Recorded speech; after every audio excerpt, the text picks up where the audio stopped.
নিরামিষের দিনে খুব সহজেই বানিয়ে নিতে পারবেন একদম কম সময়ে দারুণ স্বাদের একটা পনির পোলাও। এর জন্য পনিরগুলো প্রথমে আমি ভেজে তুলে রাখবো।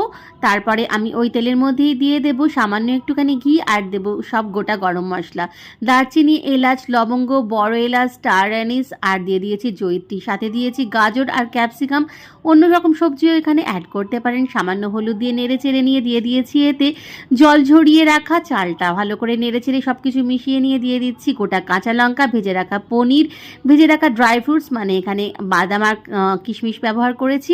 নেড়ে চেড়ে নিয়ে দিয়ে দিচ্ছি এখানে পরিমাণ মতো জল, তবে সবটা আমি জল দিইনি, হাফ আমি জল দিয়েছি, হাফ দুধ দিয়েছি, পরিমাণ মতো নুন আর মিষ্টি ব্যবহার করেছি। নেড়ে চেড়ে নিয়ে প্রেশার কুকারে দিয়ে দিচ্ছি।